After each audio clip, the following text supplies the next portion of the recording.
राधा स्वामी, राधा स्वामी दयाल की दया, राधा स्वामी सहाय, राधा स्वामी। प्यारी साध संगत जियो, काफी दिन के बाद पुरानी पद्धति के अनुसार हमें ये सत्संग आयोजन का अवसर प्राप्त हुआ। पिछले 2 साल से बड़ी कठिन परिस्थितियों से गुजरे, सब प्रकार की परेशानियां सहन की, चिंताओं के साथ साथ काफी हमारे बहन भाइयों को दूसरे दुख भी उठाने पड़े, लेकिन खुशी की बात यह है कि सत्संगियों ने जो सत्संगियों का नियम होता है उसको पूर्ण रूप से निभाया। जिन जिन को जैसी जैसे हिदायतें दी गई उन सब का पालन किया, और उनका पालन करने का परिणाम ये है कि आज हम सब स्वस्थ और खुश और खुशहाल हैं। जिन लोगों ने नियमों का पालन नहीं किया उनको कष्ट भी उठाने पड़े, काफी लोगों को जिंदगी से हाथ भी धोना पड़ा, लेकिन जिन्होंने नियम को माना उन्होंने एक अच्छी आदत को भी अपने जीवन में अपना लिया। जिस बात का हम जोर देके आपको समझाते और कहते हैं कि अभ्यास करो, अभ्यास सिर्फ नाम का अभ्यास करने की बात नहीं, अभ्यास सिर्फ ध्यान करने की अकेली बात नहीं है। अभ्यास किसी भी चीज में निपुणता प्राप्त करने के लिए अभ्यास जरूरी है। और इस वक्त में जो धैर्य रख के और धैर्य का हमने जो अभ्यास किया उसका लाभ और परिणाम हमारी आंखों के सामने है। मुख्य बात यही है कि जब हम किसी भी काम को करने की आदत डालते हैं और पूरे तवज्जो और ध्यान के साथ उस काम को करते हैं तो हमें उसकी निपुणता भी प्राप्त हो जाती है और उसका पूर्ण लाभ भी मिलता है। तो खुशी की बात है कि फिर से उन सब परेशानियों को झेलते हुए और उनसे बाहर निकल के हम वही अपने पुराने पद्धति के अनुसार मिल बैठ के ये सत्संग कार्यक्रम करने के योग्य हुए। धैर्य में बहुत गुण है, जल्दबाजी में बहुत दुख है। धैर्य रखने से हमें सोचने का समय मिलता है, धैर्य रखने से हमें ये फैसला करने में बहुत कुछ उनकी गुण और दोषों का पता लग जाता है। लेकिन अगर जल्दबाजी में कोई फैसला लेके कोई भी काम करते हैं तो उसमें बहुधा गुंजाइश यही रहती है कि कई बार हमें नुकसान उठाना पड़ता है। परंतु ये चीज सभी धीरे धीरे करनी चाहिए और समय पर उनको आजमाना भी चाहिए।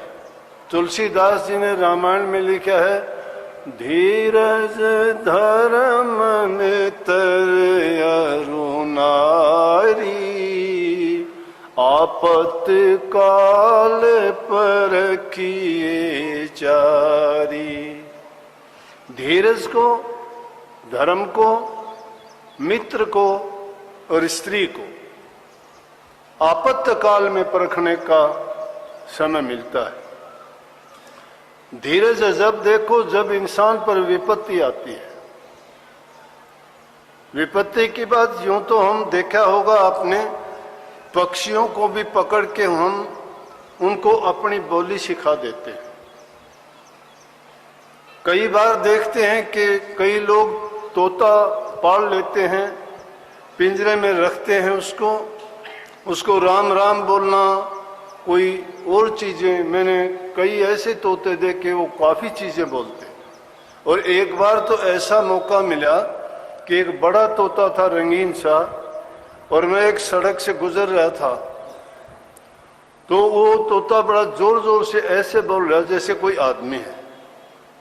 और मैंने जब इधर उधर देखा तो कुछ दिखाई नहीं दिया, लेकिन वो फिर बोला तो मैंने बड़े गौर से देखा तो एक मकान के आगे वो पेड़ों की ओट में बैठा हुआ था कुर्सी पर, और वहां बैठा हुआ बोल रहा, पालतू था। तो वो भी उस बोली को सीख जाता है। धीरे धीरे करके उसको जो भी पढ़ाते सिखाते हैं वो सीख जाता है उसको। लेकिन सिखाई हुई बात जब तक है, लेकिन विपत्ति जब आती है उस पर, फिर उसको अगर राम राम बताया गया है या कोई और ओम नाम बताया गया है या ओम शांति शांति उसको सिखाया गया है, तो जब बिल्ली उसको दिखाई देती है तो राम राम ओम शांति ओम नाम सब भूल जाता है। फिर उसके मुंह से राधा स्वामी नहीं निकलता, फिर वो नहीं कहता सतगुरु मुझे बताओ बचाओ, फिर तो उसकी आवाज टाएं टाएं शुरू हो जाती है। तो विपत्ति के समय में भी अगर उसके मुंह से वही बात निकलती तो वो सच्ची परख ये थी कि उसने उसको अपनाया, उसको माना, उस पे चला है। इसी प्रकार से धीरज की बात है। धीरज अगर रखते हैं हम, धीरज रख के अगर देखोगे हमेशा उसका परिणाम सुख मिलेगा आपको। उसके अंदर संयम होता है।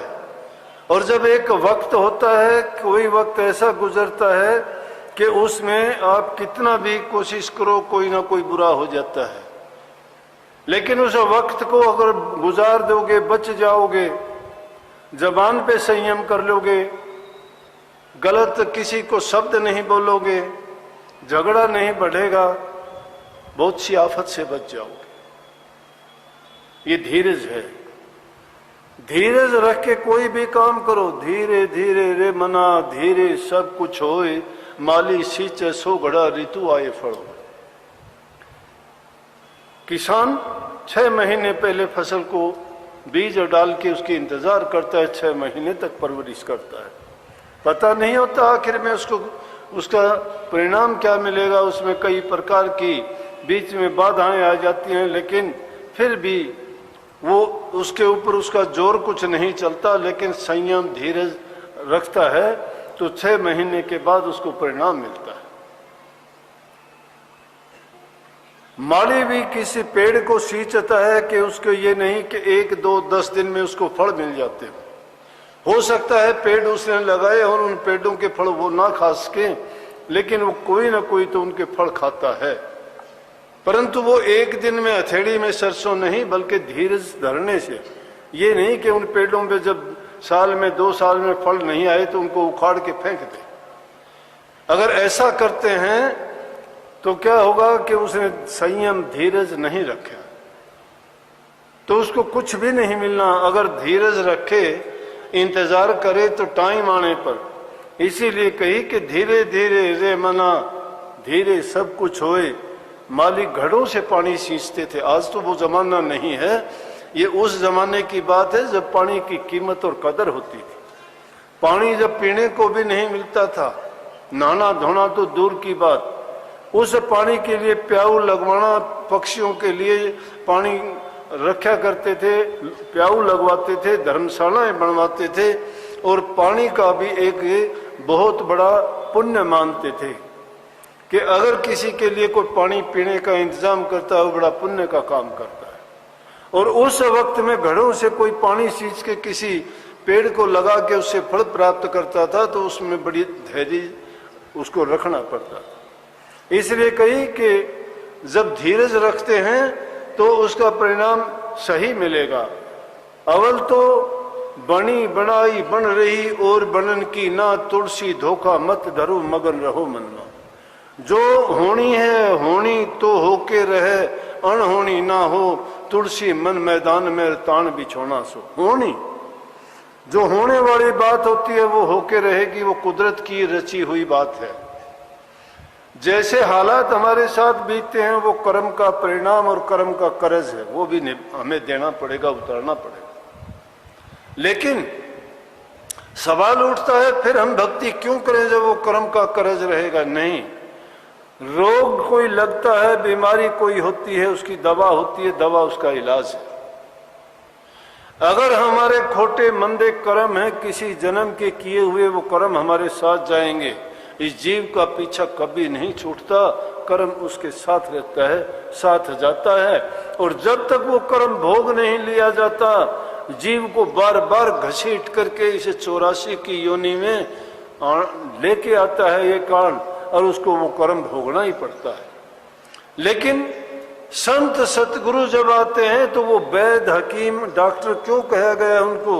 सतगुरु वैद्य अगम के हैं, इस जीव के कर्म काटने के लिए हैं, इस जीव के पाप कर्मों को धोने के लिए, उनका इलाज करने के लिए वो वैद्य बन के आए हैं। ना राम नाम की जड़ी या बूटी और दवा उसको पिलाते हैं, और जो उस दवा का सेवन करता है दोषी कोई नहीं है।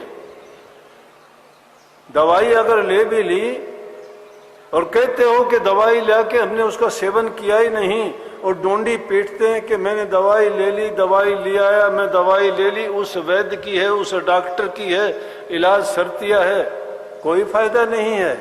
दवाई ले आए, क्या दवाई ली आपने? क्या दवाई के परहेज आपने पुगाए? क्या डॉक्टर की कहन पूरी की? यहाँ तो वचन मानने का मामला है, वचन को मानते नहीं हैं। आफत जब पड़ती है तो वादे याद दिलाते हैं, लेकिन ये नहीं देखते क्या हमने जो बताई गई बात थी उनके अनुसार कार्य किया है? नहीं।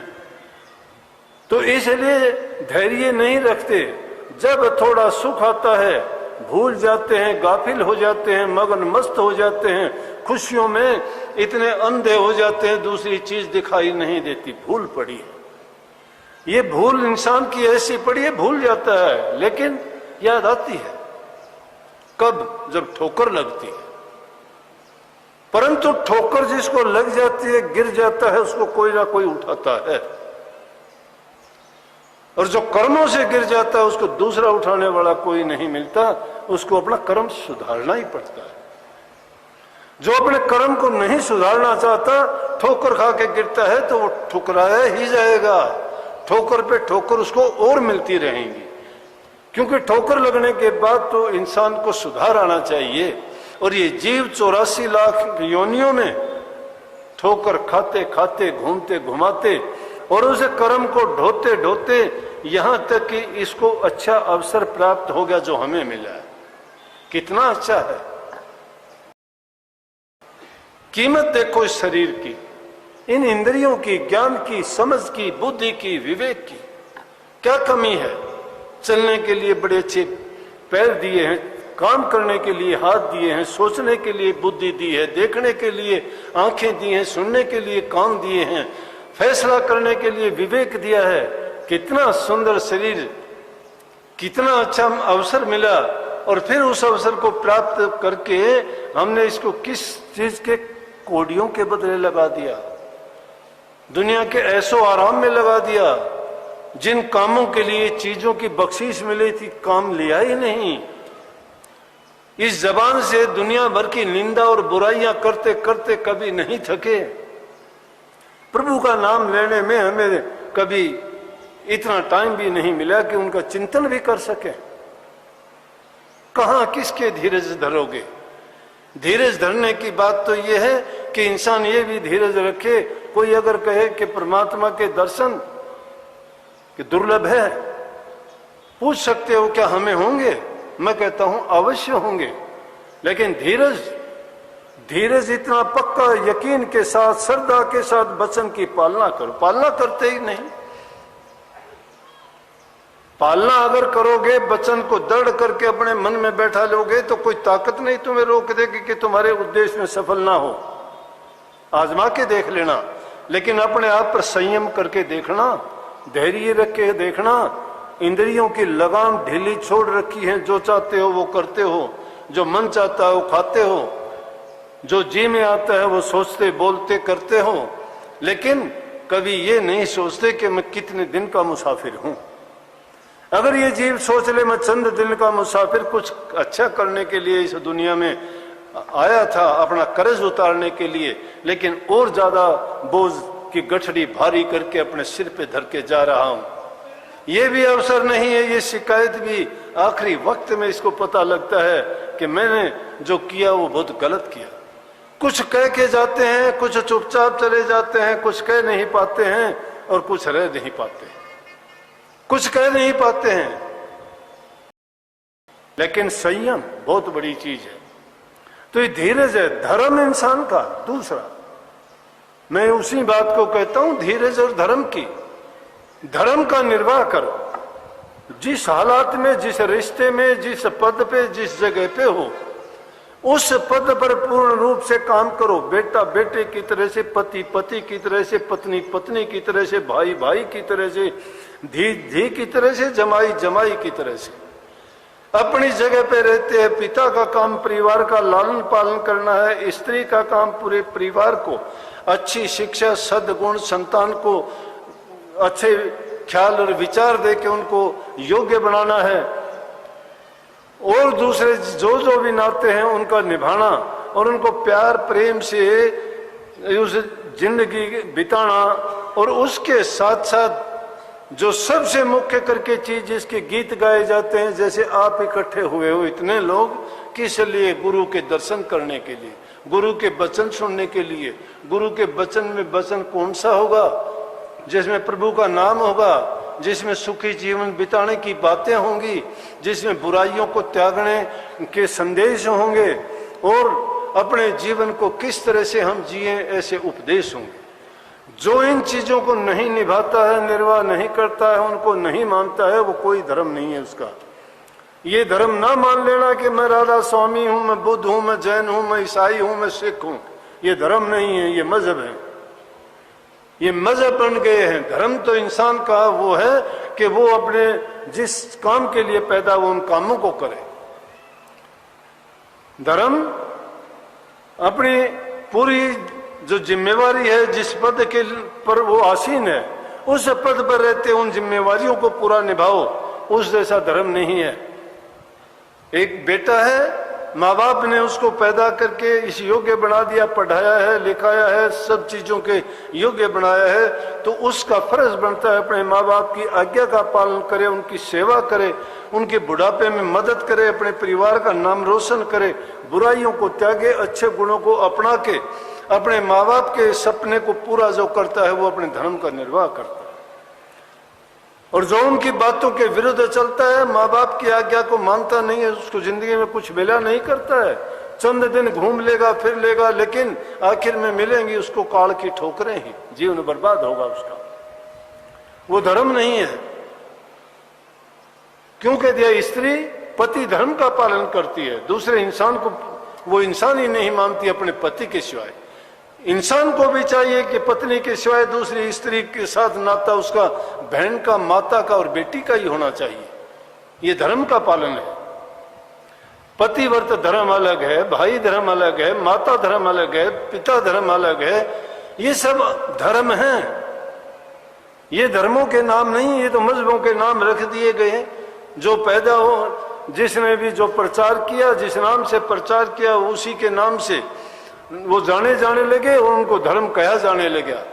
धर्म तो एक ही सच सनातन धर्म है, जिसमें सारे धर्म उसी में शामिल हैं, जो सत्य का, दया का, प्रेम का, भक्ति का, परोपकार का, भलाई का पाठ पढ़ाता है वो धर्म है। किसी भी धर्म में इन चीजों को गौण नहीं है, ये इनको भुलाया नहीं जा सकता। ये सारी चीजें सब धर्मों में समान हैं, लेकिन उन धर्मों के लोगों की आपस में लड़ाई है। हिंदू मुसलमान की लड़ाई है, सिख मुसलमान की लड़ाई है, जैन बुद्ध की लड़ाई है, और कितने कितने जितने अलग अलग बन के एक दूसरे से वो कहते हैं मेरा बड़ा धर्म है, वो कहता है मेरा धर्म बड़ा है। धर्म तो एक ही है और उस धर्म से बड़ा कोई नहीं है, लेकिन धर्मों का पालन नहीं है। इसलिए कही कि धीरज और धर्म, मित्र को भी विपत्ति के समय में देखा जाता है। मित्र किसको कहते हैं? कई बार बच्चे आते हैं, कहते हैं जी मेरे से गलती हो गई, आपने तो पर्ण करवाया था लेकिन शादी में गया था, वहां मेरे दोस्तों ने मुझे शराब पिला दी। एक बात बताओ कि कोई किसी को बुरे रास्ते पे डालता है, वो उसका मित्र है या दुश्मन है? वो मित्र कैसे हो सकता है जो बुराइयों में डालता है उसको?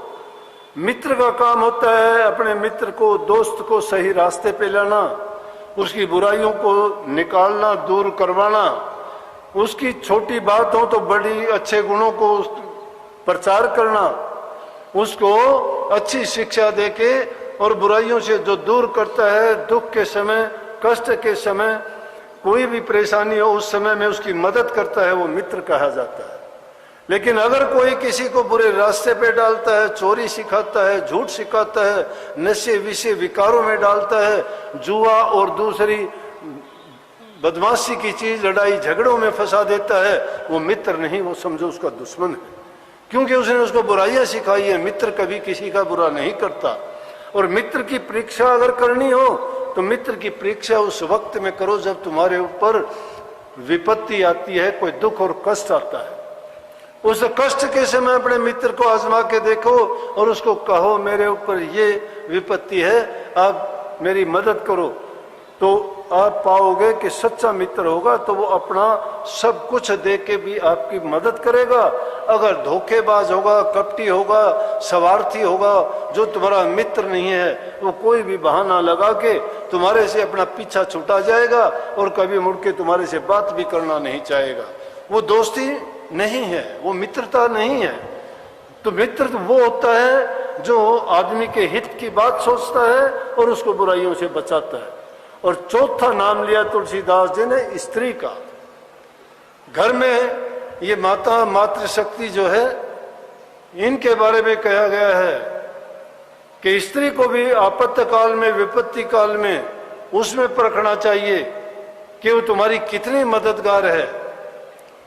और उस वक्त में अगर वो तुम्हारी मदद करती है, तुम्हारे लिए ढाल बन के खड़ी हो जाती है, तुम्हारे दुख को अपना दुख समझती है और उसको अपना कुछ भी जाए फिर भी तुम्हारी मदद करने के लिए तत्पर रहती है, वो समझो कि तुम्हारी सही मायने में स्त्री है, पतिव्रता स्त्री है। और ऐसी स्त्री जिसको मिल जाती है, समझो उसका जीवन संवर जाता है, उसका घर स्वर्ग के समान हो जाता है।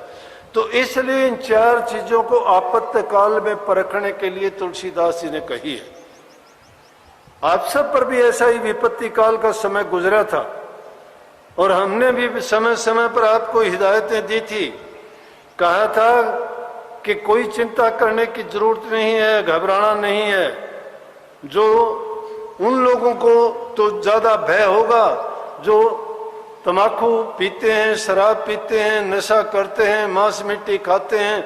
अरे हमारे आचार विचार अच्छे हैं, जीवन हमारा पवित्र है, 2 घड़ी मालिक का नाम हम जपते हैं, बुराइयों से बचते हैं, किसी को कष्ट हम देना नहीं चाहते, पवित्र हम अंदर से भी हैं, बाहर से भी हैं, हमारा जीवन, हमारी रहनी सहनी गहनी सब हमारी पवित्र और अच्छी है, तो हमारा रोग क्या कर लेगा?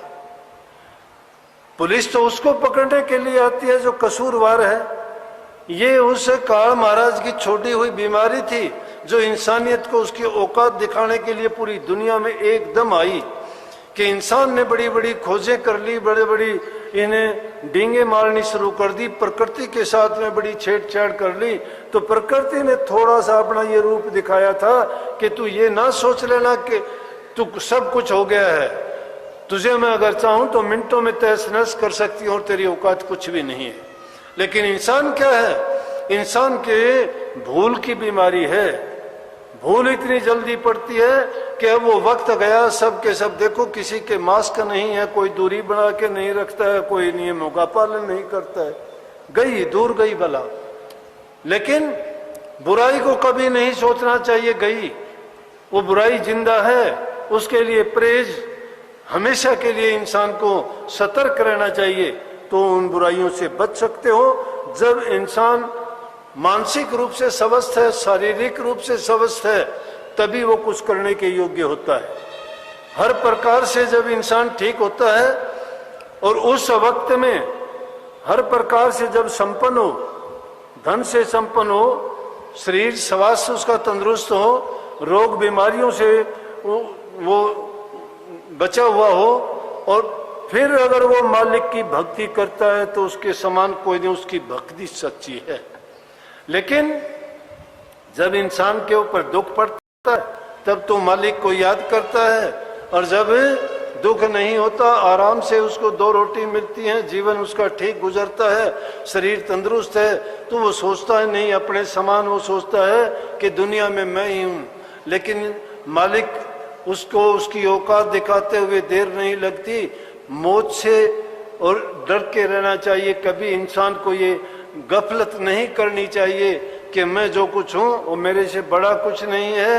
अहंकार कभी भी नहीं करना चाहिए, हमेशा उस मालिक का गुणगान करके उसको याद करना चाहिए कि मालिक ये खुशी, ये अवसर, ये टाइम, ये जो भी कुछ आज मेरे पास है, ये सब आपका बख्शा हुआ है, और आपसे दुआ है कि कृपा आप इसी प्रकार से मेरे जीवन को सुखी रखें। और इसके साथ साथ उन बुराइयों के ऊपर दृष्टि डालते रहें कि मेरे अंदर कोई बुराई ना पनप जाए, किसी प्रकार का अहंकार ना आ जाए, मेरे कारण किसी जीव को कोई तकलीफ और दुख ना हो, क्योंकि अगर हम ऐसा करते हैं तो उसका कर्ज हमारे सिर पर चढ़ता है। गुरु हमें यही तो अच्छी बातें बताता है, उन बातों को जो अपना लेते हैं उसका जीवन सफल हो जाता है, जो नहीं मानता, नहीं समझता और कह देता है इन बातों का तो हमें पता ही है, हाँ इससे भी ज्यादा पता होगा आपको, मानता हूं इससे भी ज्यादा पता होगा आपको, इन बातों का बहुत कुछ जानते हो, लेकिन उनमें से करते कितने हो और इनको मानते कितने हो। जो मानते और करते नहीं हो तो तुम्हें कुछ भी पता नहीं है। मैं तो छोटी छोटी बातों से सीख अब भी ले लेता हूँ। सुबह घूमने जाता हूँ, एक आदमी जमींदार सा कहने लगा, कोई बात थी, बात चली तो उसने बड़ी सुंदर बात कही। वो कहने लगा जी एक गिद्दड़ है था, उसके 2 बच्चे थे, छोटे बच्चे थे। वो गिद्दड़ जब इधर उधर उनके लिए कुछ खाने के लिए लेने के लिए गया तो उनको कह के गया कि तुम इस गुफा से बाहर मत निकलना, अगर तुम बाहर निकलोगे तो तुम्हें दूसरे जो जानवर हो मार के खा जाएंगे, पकड़ लेंगे, इसके अंदर ही रहना। बूढ़े बुजुर्ग का, गुरु का कहन ही सबसे बड़ा मंत्र है, और जो उसकी आज्ञा का पालन कर लेता है वो बच जाता है, और जो अनसुनी करके बेपरवाह हो जाता है और आम बात मान के छोड़ देता है तो समझो फिर बाद में याद आती हो, गुरु ने मुझे ये बताई थी, मेरे पिताजी ने मुझको ये कहा था, उस वक्त में ये बात हुई थी। फिर वो याद आती है, वक्त गुजरने के बाद में उन बातों को याद करते रहो भाई, फिर क्या फायदा होगा उस बात का। तो उसने कहा उन बच्चों को कह के, और वो तो जंगल में चली गई उनकी माँ, और पीछे 2 बच्चे थे, उनमें 2 में से एक तो उसमें गुफा में रहा, लेकिन एक ने सोचा मैं बाहर निकल के देखूं। वो कहने लगा अरे माँ कह के गई थी बाहर नहीं निकलना। बोला क्या लगता है मैं अभी थोड़ी देर में ज्यादा दूर नहीं जाऊंगा, अंदर आ जाऊंगा। लेकिन साथ में ही वहां एक भेड़िया था। जब उस गिद्दड़ ने के बच्चे ने जो ही अपना मुंह निकाला, उसने उसके दोनों कान पकड़ लिए। कान पकड़ते ही बच्चे ने अंदर जोर लगाया, कच्चे कान थे, वो दोनों कान उसके निकल गए। उसकी माँ जब आई तो जिसके कान निकल गए वो तो नहीं बोला, लेकिन दूसरा कहने लगा माँ इसके दोनों कान गए। बोला देख इसके कान गए। बोले कि कान कहाँ थे इसके? बोला मौत थे, देख मेरे कान रहे, ऐसे कान इसके भी थे, भाई के भी, लेकिन इसके कान गए। बोला कि इसके कान नहीं थे। बोला थे कान, मैंने देखे, रोजाना आप भी देखती थी, ये मेरे रहे, ऐसे इसके भी थे। बोले अरे बेवकूफ, कान होते तो इसके जाते ही नहीं। कहने का मतलब उन कानों से बात तो नहीं सुनी, तूने सुनी थी, तेरे बच गए कान। तो ये कान किस काम के लिए? कान सुनने के लिए हैं, जब इन कानों से हम सुनने का काम ही नहीं किया। इसी प्रकार से जब हम किसी वचन को सुनते ही नहीं हैं तो उस वचन का सुनने में, याद करने में, कहने में क्या फायदा है? बातें चाहे रोचक हैं, लेकिन ये मत भूलो, ये रोचक बातें ही हमें अच्छाई की ओर लेके जाती हैं, ये हमें सीख देती हैं। और जब वक्त गुजरता है, कोई घटना जब होती है, तो यही बातें सत्य होकर जब हमारे सामने आती हैं, तब हमें पता लगता है। इसलिए ये चीजें तो वो जरूरी हैं जिनकी हमें सबसे पहले जरूरत पड़ती है। जिनके मन में शांति नहीं है, घरों में शांति नहीं है, इंसान का चरित्र अच्छा नहीं है, उसमें सद्गुण नहीं है, वो निंदा चुगली बुराइयों में पड़ा हुआ है, अपनी चिंता कम करते हैं, हम तो दूसरों की चिंता ज्यादा करते हैं। अरे दूसरों का चिंता हमारे क्या काम आएगी? किसी की बुराई देखते हो, भार अपने दिल पे डालते हो, किसी के बारे में बुरा बोलते हो, बोलते रहो, वो तो सुनता नहीं, सुनोगे तो झगड़ा होगा, बोलोगे तो उसके सामने नहीं बोलते हो। तुम अपने मन में जहर भरे रखते हो जिसका कोई मतलब नहीं, जिन बातों का हमें कोई लाभ नहीं, बर्बादी खुद की करते हो, अपनी महफिल में किसी दूसरों का जिक्र रखते हो। फायदा क्या है उसका? उसका जिक्र रखो ना जिससे तुम्हारे सारे पाप कर्म कट जाएं, जन्म जन्म के तुम्हारे सभी पाप धुल जाएं, तुम्हारा मन, आत्मा और शरीर जिससे पवित्र हो जाएं, जिससे तुम्हारे जन्म मरण के सारे बंधन छूट जाएं, और वो सारी दुनिया का कर्ता मालिक है, उस मालिक को याद किया करो। जैसे जिसको याद करोगे उसी के गुण आप में आते चले जाएंगे। ये निश्चय करके जान लो कि मालिक को अगर याद करोगे तो चाहे कितने से बड़ी विपत्ति भी देखते ही देखते चली जाएगी, लेकिन ये काम पूरा दिल की श्रद्धा के साथ होगा। और श्रद्धा उन लोगों के दिल में होती है जो अपने जीवन को पवित्र बनाना चाहते हैं और इसी जीवन में अपने इस जन्म मरण की फांसी को काट के और सदा के लिए मुक्त हो जाना चाहते हैं। बातों के बनाने से कुछ नहीं बढ़ता। जिंदगी तो जैसी भी, दूसरे जीव जंतु पशु पक्षी भी अपना वजन ढोते ढोते बेचारे सर्दी गर्मी बरसात में देख के, और उनकी हालत देखा करो, कितनी ठंड में भी वो बेचारे बिना घर के बिना मकान के रहते हो।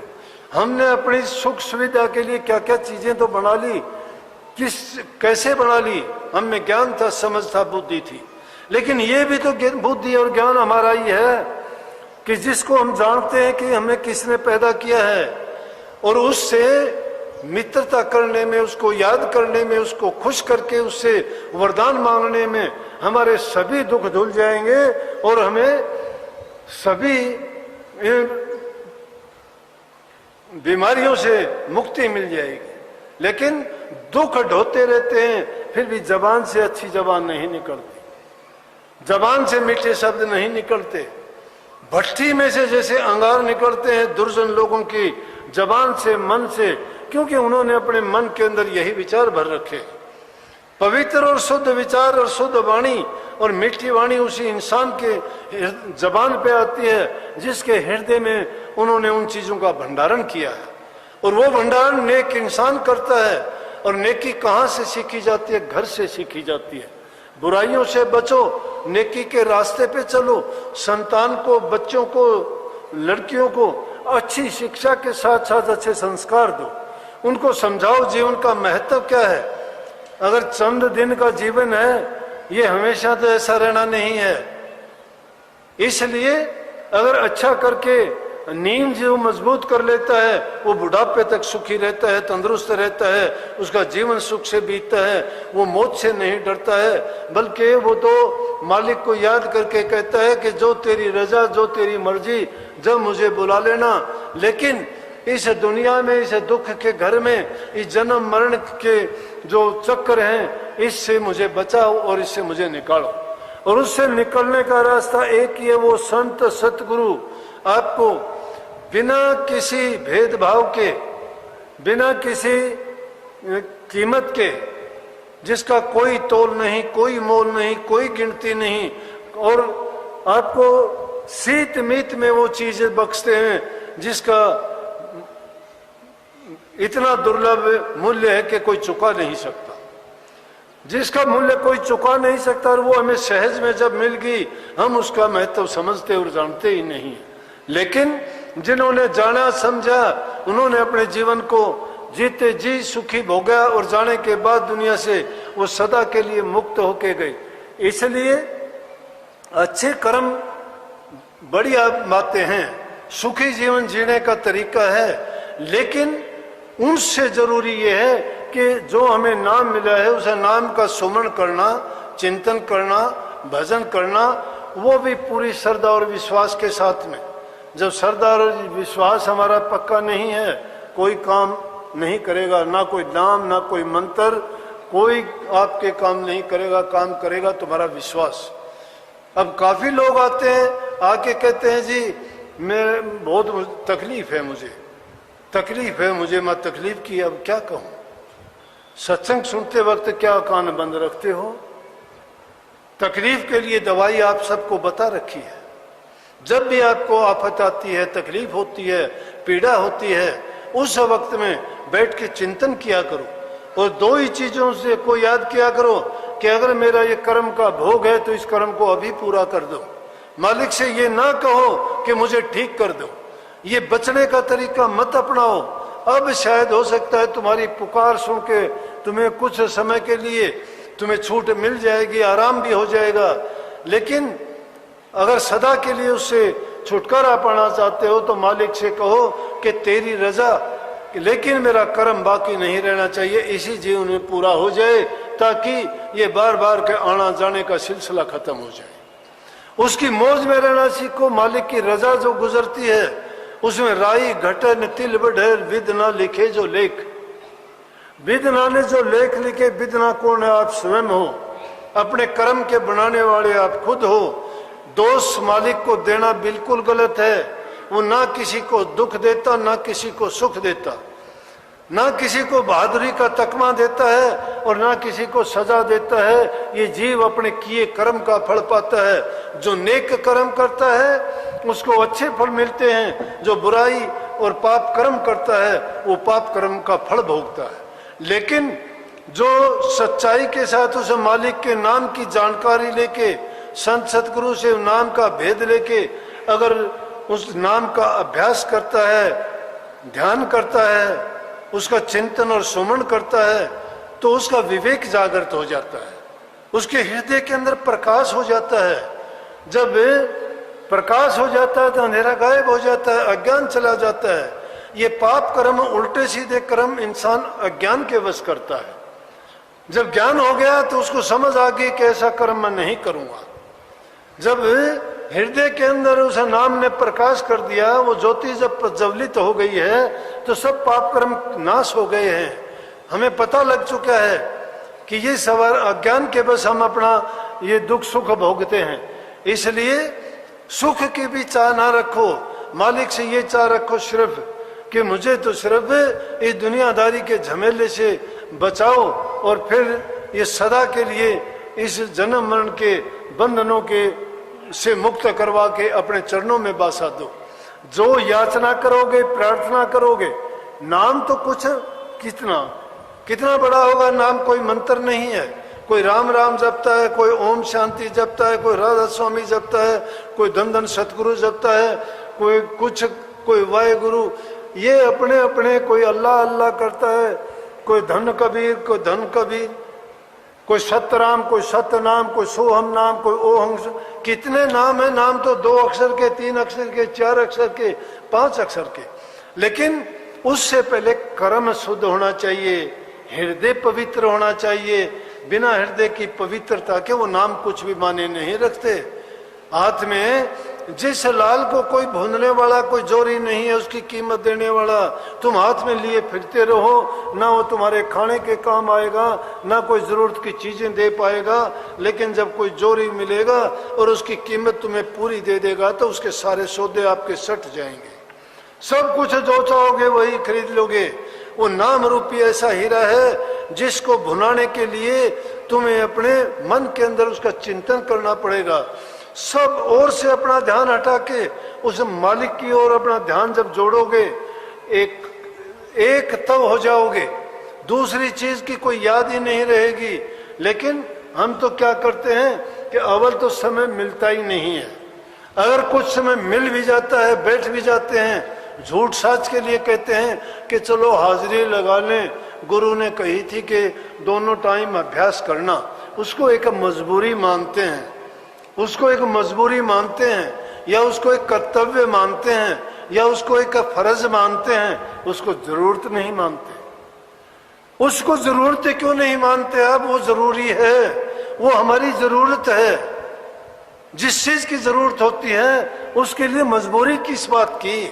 हम मजबूरी दिखाते हैं कि चलो गुरु ने कहा था, गुरु की क्या काम आएगा? वो काम हमारे जब आना है तो गुरु का नाम बीच में किस गुरु का तो एहसान मानो। तरवर सरवर संत जन चौथे बरसे में परमार्थ के कारण ये चारों धारें दे। तरवर फल नहीं खाते है, सरवर पिए न पानी। तरवर फल खाता है क्या पेड़ अपने?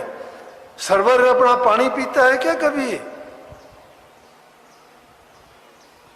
संत जन भी इसी प्रकार से परमार्थ के लिए, दूसरों के उपकार के लिए अपनी परवाह किए बिना दूसरों को खुशी देते हैं, आनंद देते हैं, उनको जीवन संभालने के लिए अपनी परवाह नहीं करते और अपनी मेहनत के द्वारा उनको चाहते हैं कि दुनिया के ये जितने भी प्राणी हैं जो दुखी हैं उन सबको शांति मिले, वो सुखी रहें और उस मालिक की याद में अपना समय गुजारें और इस काल देश से वो सदा के लिए बच के जाएं, इन बुराइयों से बचें, पाप कर्मों से बचें, जो अधर्म और ये पाप कर्म जो दुनिया में फैला हुआ है उससे बचें।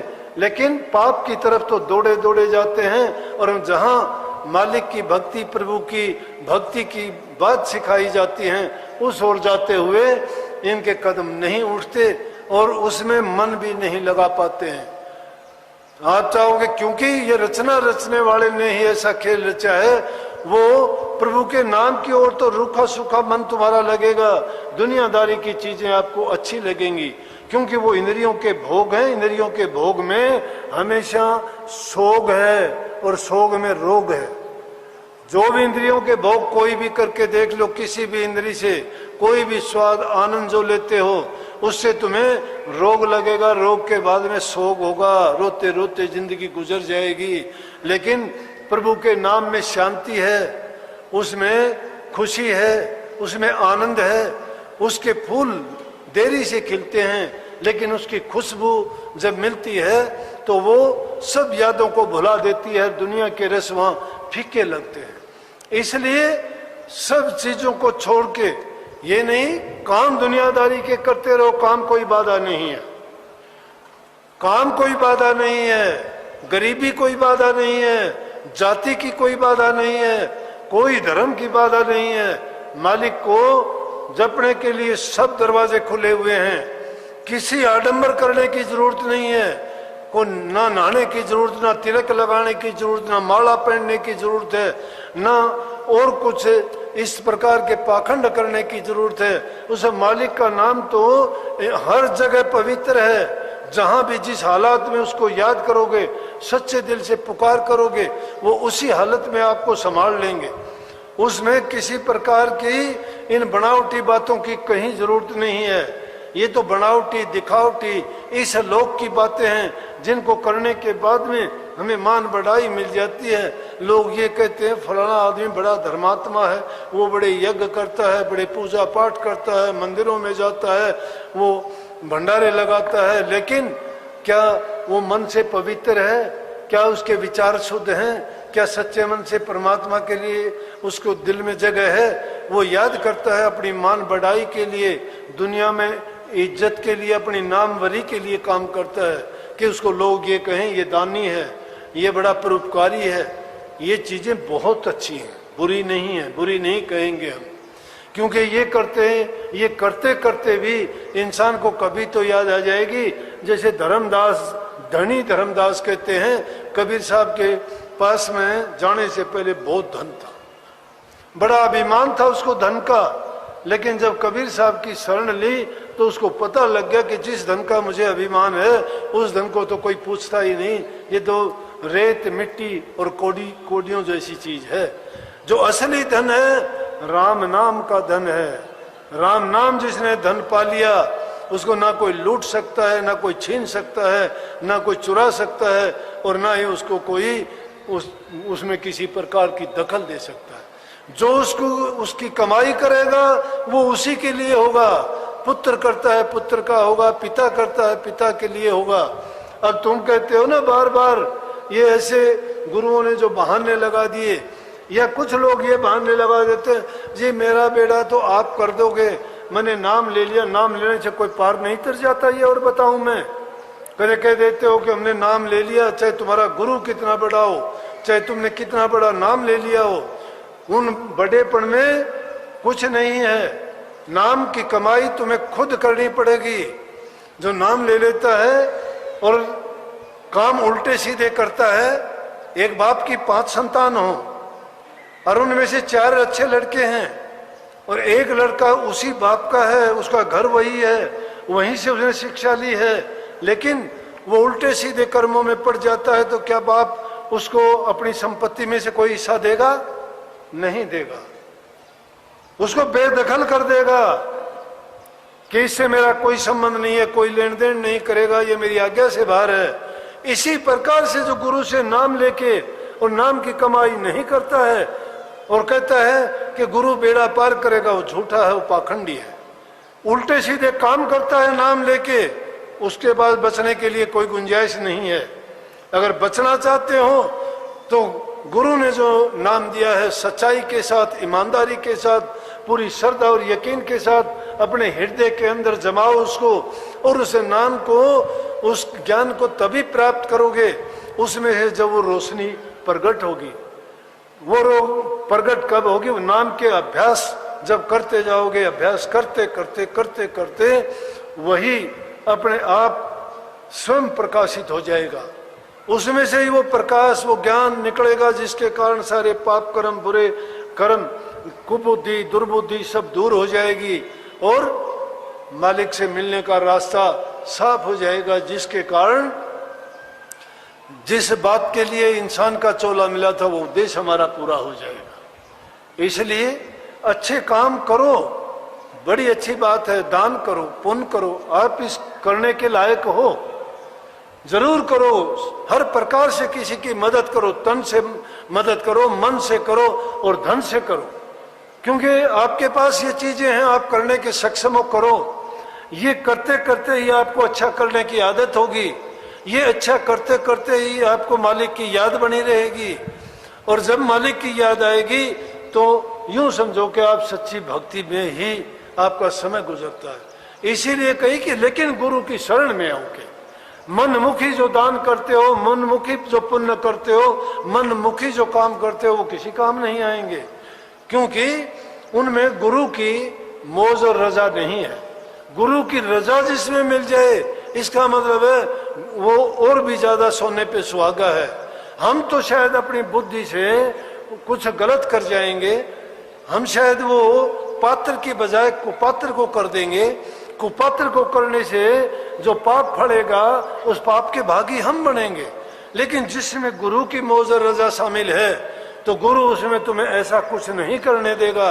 इसीलिए ने कही गुरु बिन माला फेरते, गुरु बिन देते दान। गुरु बिन माला जो फेरते हैं, मतलब बिना गुरु की आज्ञा के, बिना गुरु की उसमें सलाह के अगर हम मन मर्जी का काम करते हो, मनमुखी काम है। लेकिन नाम अगर लिया है तो गुरुमुख बन के गुरु की आज्ञा के अनुसार, गुरु जो हमें उपदेश आदेश देते हैं उसके अनुसार कर्म करते चले जाएं, हमारे सभी कर्म सुधरते चले जाएंगे, हमारा जीवन भी सुखी होगा। ये लोक ये पारिवारिक जीवन और ये समाज में हम अच्छा जीवन जिएंगे, सुखी रहेंगे, मन में शांति रहेगी।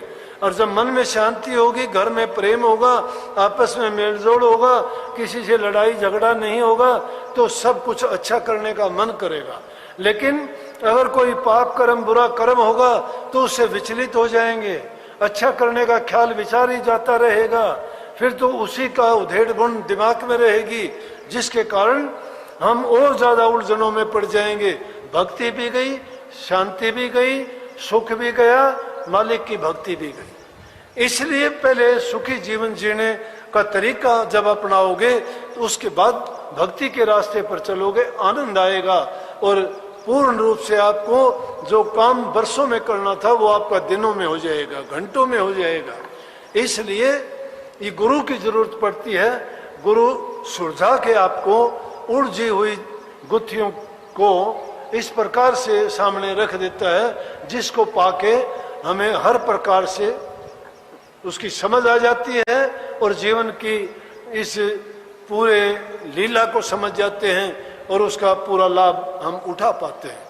इसलिए भाई काफी दिन के बाद, वैसे तो गुरु पूर्णिमा का सत्संग एक हफ्ते पहले ही आप में से काफी लोगों ने उसका लाभ उठाया होगा, लेकिन इसीलिए रख दिया था कि उसमें काफी नहीं पहुंच पाए थे। अब धीरे धीरे करके समय मिलेगा, सत्संगों का कार्यक्रम करते रहेंगे। जब पूर्ण रूप से ये रोग चला जाएगा तो आपको पूरी आज़ादी मिल जाएगी, खूब संगत को आने की छूट होगी और ज़्यादा से ज़्यादा सत्संग का लाभ उठा के अपने जीवन को संवारो। घर परिवार में अपने बच्चों को अच्छी शिक्षा दो, उनको अच्छे गुण सिखाओ और अपने जीवन को भी सुखी बनाओ। लेकिन ये चीज़ कभी ना भूलो, गुरु ने जो हमें ज्ञान दिया है, जो करने के लिए कहा है, जो उपदेश करते हैं, उसे नाम की कमाई करते जाओ, पाप कर्म हमारे धुलते चले जाएंगे, ये जीवन भी सुखी होगा और आगे के लिए भी हमारा रास्ता साफ होगा। यही सतगुरु का उपदेश आपके लिए और सबके लिए बहुत बहुत आशीर्वाद। मालिक आपको शांति दे, खुशी दे, खुशहाली दे, हर प्रकार से आपको तंदुरुस्त रखे, भक्ति में आपका मन लगाए और इसी जीवन में आप अपना काम पूर्ण करके जाओ। लेकिन निश्चय करो मन में, पक्का ये प्रण करके जाओ कि हम रोजाना समय निकाल के उस मालिक का चिंतन करेंगे, उनको याद करेंगे, सुमन करेंगे, ध्यान लगाएंगे, उसका अभ्यास करेंगे, बुराइयों को त्यागेंगे और अच्छाइयों को अपनाएंगे। बहुत बहुत आशीर्वाद। राधा स्वामी। राधा स्वामी नाम सुमर मन मेरा, राधा स्वामी नाम सुमर मन मेरा, जन्म सुफल हो जाते, राधा स्वामी नाम सुमर मन मेरा, यही नाम ऊंचे से ऊंचा, यही नाम ऊंचे से ऊंचा, बिन इसके कोई नहीं पहुंचा, बिन इसके कोई नहीं पहुंचा, मिट जा जन्म मरण का फेरा, राधा स्वामी नाम सुमर मन मेरा, राधा स्वामी नाम सुमर मन मेरा।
स्वामी